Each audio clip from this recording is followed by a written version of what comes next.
will you keep going? In the face of?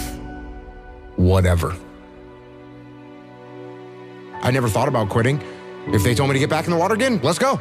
They told me to put that log on my shoulder, let's go. Put the boat on my head, let's go. I didn't care. I wasn't the fastest, I wasn't the strongest, I wasn't the smartest, but I did know that I could work hard. I had to work hard. You're gonna struggle. You're gonna go through some hardship. You're gonna sweat, you're gonna choke, you're gonna get your arm broken. Like, these things are gonna happen. Okay, I'm gonna go forward. I can't get out of this. I'm gonna go forward. I'm not gonna quit, so I'm gonna go forward, bring it on. And I think if there's anything that you learn, it's to keep pushing through things that suck. And I would love to say keep pushing through adversity, but this isn't adversity. This is just things that suck. It's one level below adversity. Adversity is when you're having a challenge. This is just something that's gonna suck, and you're gonna have to push through it. But it's like, do you want to do this or not?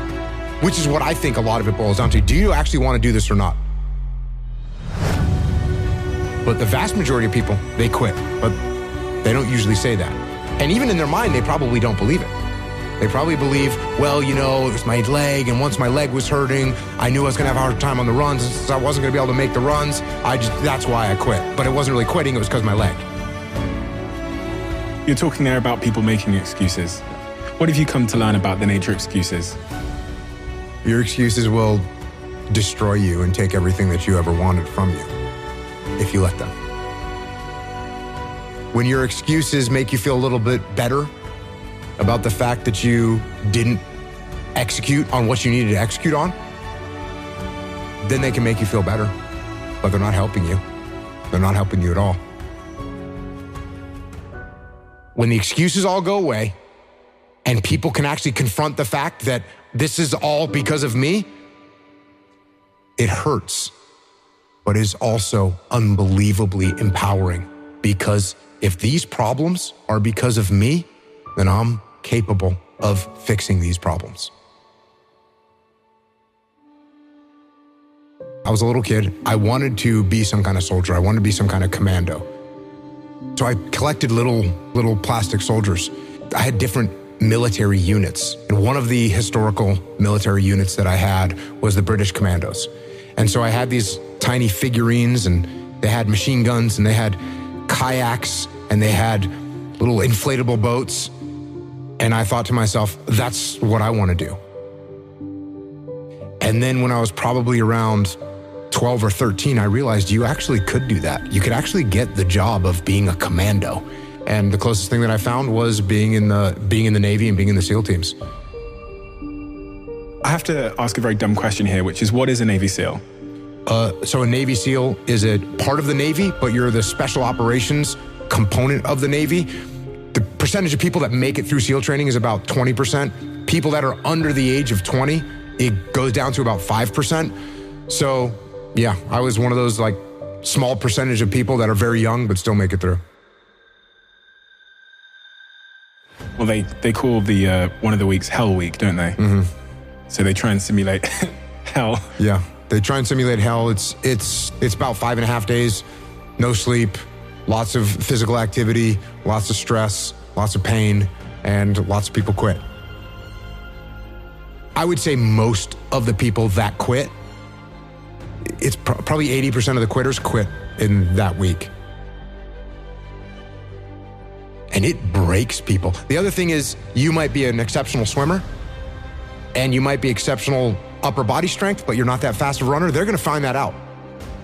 Or you might be a fast runner, but a bad swimmer. They're gonna find out what your weakness is. You might not like the cold. They're gonna see it. You might not like the boat on your head. They're gonna see it.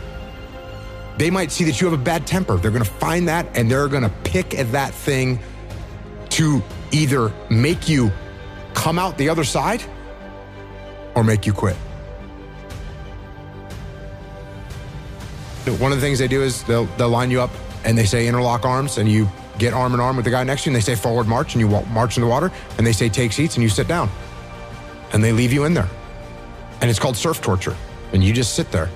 And they'll After a while, they'll pull you up out of the water, they'll line you up, and the doctor will come down and see if anyone has hypothermia. And if no one has hypothermia or signs of hypothermia yet, get back in the water. And they just keep doing that. Did you have some kind of innate advantage, or can we all become Jocko? If I had to guess, I would say no. I would say you can't teach it. I would say that you can grow it. If you've got the seed of some sort of fire, you could probably grow and you can get better at it. But it's the same thing. You go back to, like, if you ever met anyone that was a prisoner of war, there's some people that had a will that they were not going to die. I'm not going to die. I'm going to keep going. And if you didn't have that will to carry on, you die. And the people that died, they did not have the will to live. And think about how bad things have to be before you say, you know what, I'm just going to lay here and die. That can get to that point.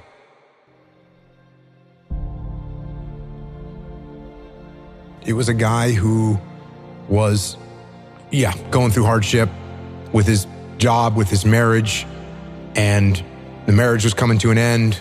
The job was going to come to an end as well. And he's out there and doesn't know what to do. And the analogy that I set up for him is, if I'm in the woods, which is where you are right now, you're in the woods and you don't know where to go because the wife's not there anymore, the job's not there anymore, you don't know where to go right now. So if you're in the woods and you don't know where to go, start walking. You got to start walking because the perspective's not going to change. You have to start moving forward. You have to start taking steps in order to improve your vision, improve your perspective, change your perspective, make some kind of progress. And worst case scenario, you figure out that you walked the wrong direction. Okay, now you can go walk in the other direction. And that's going to be fine. But standing there lost and not doing anything is just waiting to die, waiting to starve to death. Don't let that happen. If you frame things right in your life, if you frame a business challenge as an opportunity to build a stronger team, if you frame a personal challenge as an opportunity to overcome and improve yourself, these things that seem so horrible are actually very positive components of your existence, and they're going to make you better. And you're going to have to push through it. When the excuses all go away and people can actually confront the fact that this is all because of me, it's also liberating because now you have control over your fate and over your destiny, and that is a glorious thing.